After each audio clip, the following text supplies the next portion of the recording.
repetitiveness, but the fact is, I think it's important that we understand the alternative models or the frameworks which are at work, um, which are available for us to play with. And also, I would be giving you a little bit of a brief in terms of what are the established, tools or methods of testing, of which one of them, not completely the same, but this is a bridge version that you have experienced today as part of the testing, which we'll talk about certainly in the second portion of the conversation. But the first part is going to be relatively to do with the comparative frameworks that have emerged over the period of time. Uh, when I start to talk about this, uh, I don't know if some of you might have checked on the internet. There is a consortium for research on emotional intelligence in organizations, which is a global consortium, and they recognize and identify what are the kind of frameworks and methodologies which would be recognized as legitimate to be deployed by the organizations and to be accepted by the researchers. So that organization essentially is a body, which is an informal body, yet it does some kind of a validation of the work and the activities which are available.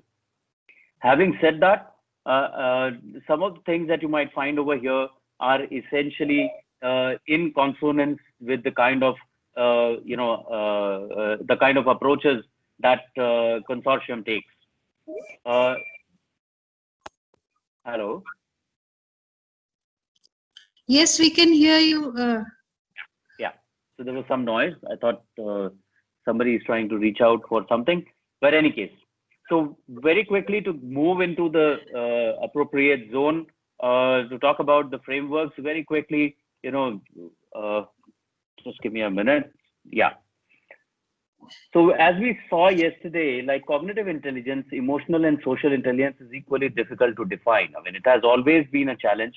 It's almost 6 decades of work which has been going on in this area, and which is where some of the models might have emerged.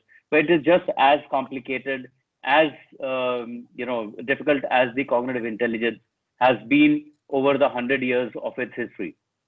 While the cognitive intelligence is more strategic, and when I say strategic, it's one's capacity to function either by so which is something either we have it or we do not have it, or it's a level to which we have it.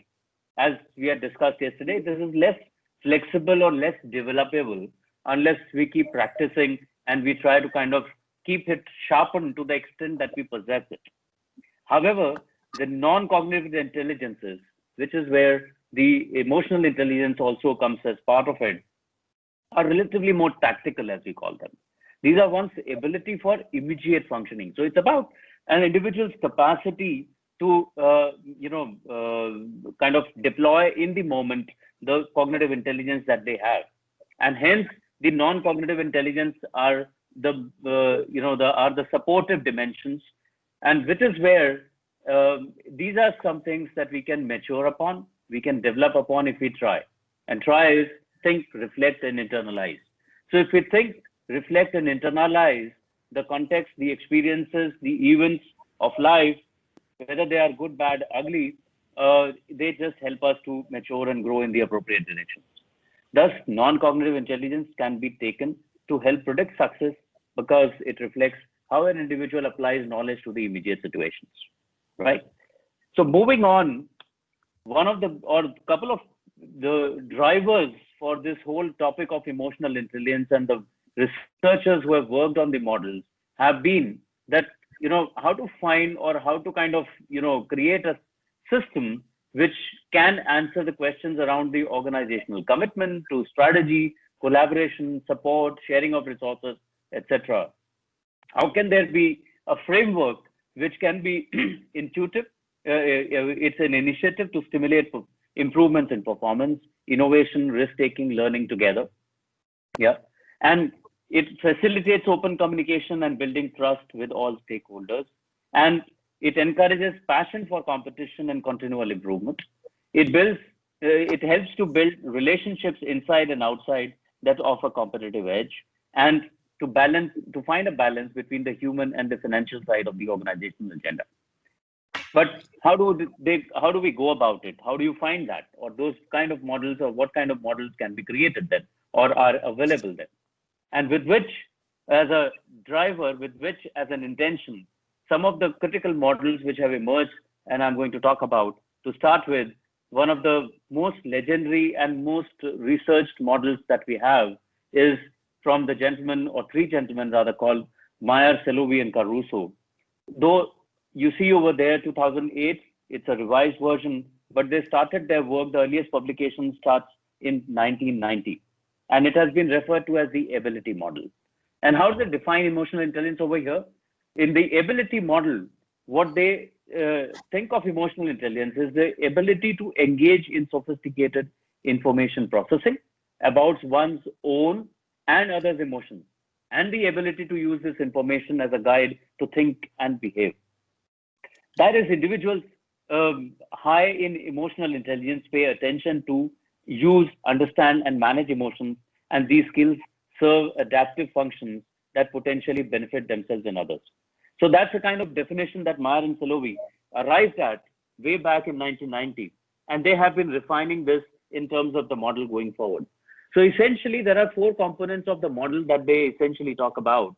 First and foremost is the capacity or the ability of us to be able to perceive emotions, both perceive emotions in ourselves and perceive emotions in others, right? So that is something that that's the first postulation. The second ability that they talk about is then to be able to use these emotions in a fruitful manner, in a beneficial manner to the situation, and to facilitate the thinking, and to be able to deal with the situations they might be landing themselves into. The third aspect of ability that they talk about is the capacity to understand the emotions. And understand the emotions out of the emotional language, which is the vocabulary that Professor Tripathi was talking about yesterday, and the signal conveyed by the emotions. Yeah. So we'll get into the depth of it, and you will see what is the difference between perceiving the emotions and understanding the emotions. Two things actually that they are talking about is very different. As we proceed, you will be able to recognize that they are actually very different. And then the ability to manage the emotions, right? And which is very critical. We have been talking about, and I think this whole program is about, how do we manage the emotions to be able to attain the specific goals. So these are the four aspects of ability: perceive, use, understand, and manage emotions is what they talked about. Essentially, built on this model, they created something which is called a 16-stage development model. 16-stage, the ability model or ability development model for emotional intelligence in people, right? So that's the kind of framework that they created. Moving to the specifics. Now, what is this perceive emotions? Let's look at a little more in granular. Perceiving, appraising, and expression of emotions. What they talked about is the ability to identify emotions in one's physical state, feelings, and thoughts. So just as it is, where I'm there, like, I'm sitting over here. What is, if there is any kind of emotion that arouses in me? Each of us who is attending this program might be experiencing a very different kind of an emotion. I mean, because of the delay, some of us might be feeling, frustrated because you have been logged in for some time. So it's just about recognition. It's about identification of that emotion and naming that emotion, or trying to find an emotion, word to that emotion is the appropriate word to that emotion that you are experiencing. So that's a identification of the emotion in just the way where we are, in the manner that we are.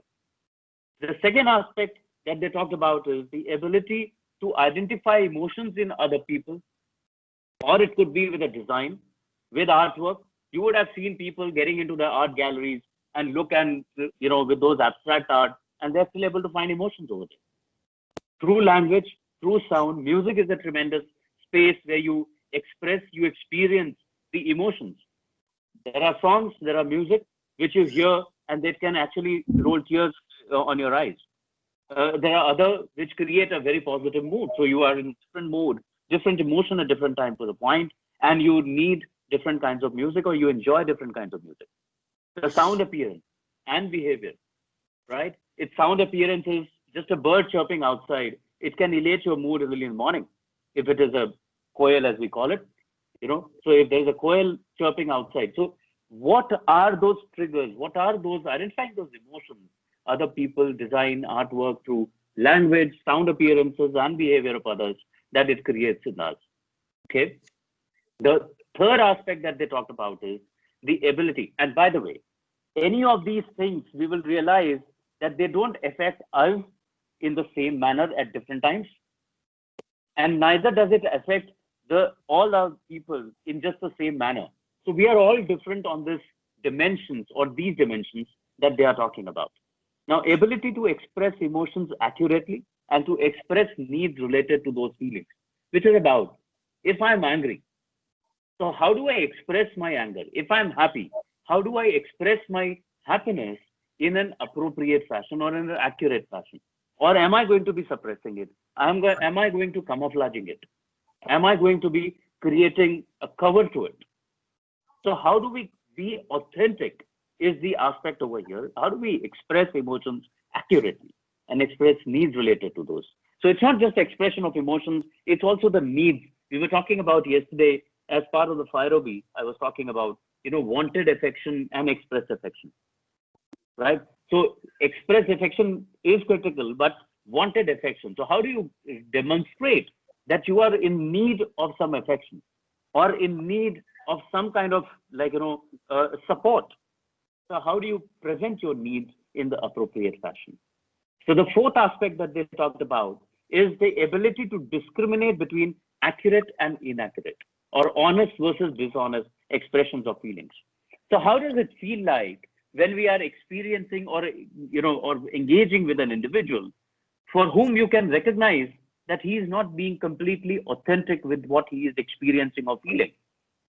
Which is a big criticism for the Asian cultures very often, where the Western culture says, or Western people talk about saying, we are tuned in to say yes while we don't intend to say yes.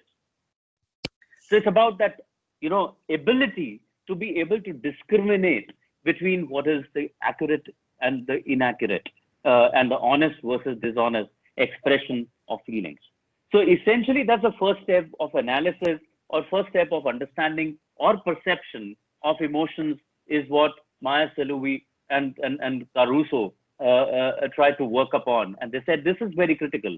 And if you see, these are also graded in a manner because they are talking about saying, ability to understand one's emotion, then to be looking into the design and people, then to be looking into the accuracy of the emotion, and then to be able to sift out the capacity between the capacity to sift out between the accurate versus inaccurate or honest versus dishonest.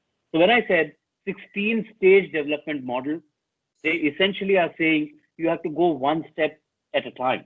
You have to mature into this process of understanding and perceiving, appraising, and expressing of emotions in a sequential manner somewhat, in terms of trying to create that capacity into ourselves to be able to be most effective. But as it says, yesterday we were talking about, the first thing is, very first over there is understanding our own emotions, the physical state, feeling, and thought. So it's again a little more inside out as it progresses. So that's the first aspect of perception of emotion. The second aspect of emotion is about emotional facilitation of thinking, right? So which is where the second aspect over here is the use of emotion or to facilitate thinking. So this is the aspect where they are talking about emotions prioritize thinking by directing attention to important information. So how do I deploy my emotions to be able to make that distinction, or to be able to make a decision in terms of, what is more important? So how do I prioritize the information that I receive from the world? The second aspect that they are talking about is emotions are sufficiently vivid and available that they can be generated as aids to judgment and memory concerning feelings, right? Because we create out of these emotions is what we create is what we call as memories in our life, right? Positive memories and not so positive memories.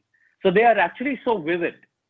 The emotions that they are talking about, they are actually so vivid, and they are so so much sufficient in a sense to be able to generate and aid judgment. into ourselves in terms of what those memories that we carry forward or we desire not to carry forward. There are certain negative memories which we try and suppress very consciously, right? Or rather subconsciously. There are things which you might have experienced over the childhood. If you look from the Freudian tradition, it talks about there are things which we subconsciously suppress, and we don't realize that we wouldn't want to bring those up into our memory. So that's the vividness of the emotion and the impact of those emotions upon our memory. The third aspect here that they are talking about is the emotional mood swings. Change the individual's perspective from optimistic to pessimistic, encouraging considerations of multiple points of view. So mood swings, they can happen, and some people have, the shorter swing time cycles. Some people might have longer time cycle to the mood swings. It can be dependent upon what's the immediate experience that I go through it, right? It could be one morning that I feel low, the other morning that I feel elated and high. It could be a situation at work where something has not gone as I would have expected, and that would have caused my reactions to the same situation. Yesterday, I was open to an idea. Today, I don't feel I'm completely open to that idea just because I have a very different emotion today with regards to the things that we are talking about. So which is where, it changes our perspective, and it changes significantly from one situation to other, completely depend upon the kind of mood that we are into in different situations. And the fourth, what they are talking about is the aspect of emotional states differentially encourage specific problem approaches, such as when happiness facilitates inductive reasoning and creativity. It has been well established that when we are into a positive state, and I'm going to bring up a concept of flow. I don't know if some of you would have known it in the when we are talking about mindfulness. But essentially, if the aspect that I want to bring up over here and what they are referring to is that if we are in a positive state of mind, that induces, inductive reasoning and creativity. Inductive reasoning is what? There's a difference between two kinds of reasoning, which is inductive reasoning and deductive reasoning. Deductive is when you look into the data and the available information, and you try to draw conclusions out of that. Inductive is when you are presenting or pushing in a thought which is out of the blue, which is radical, which is different, which doesn't mean necessarily data out there. Hence, a positive emotional state can significantly encourage and significantly impact the aspect of inductive reasoning and creativity, which we'll see in other models as well. The later model, which has not been so well adopted, but I want to talk about it because it has still gained significant credence. This has been dealt with a greater detail out there. But in this case also, so once again, there's an element of sequentiality. There's an element of aspect of trying to kind of use emotion to our advantage, use emotion and see the value, how the emotions, and which is where, as we were talking yesterday, emotions is not something that we are devoid of at any point of time. We are never numb. Even that numbness is a different kind of an emotion altogether, if one was to term it. So there's no situation when we don't experience some or the other kind of emotion. And hence to say that at work, we are going to come without an emotion is euphemism of kind, right? So we have to be very, very conscious. And with this as a perspective, they talk about make use of these emotions rather than saying, can you keep the emotions away from yourself at work?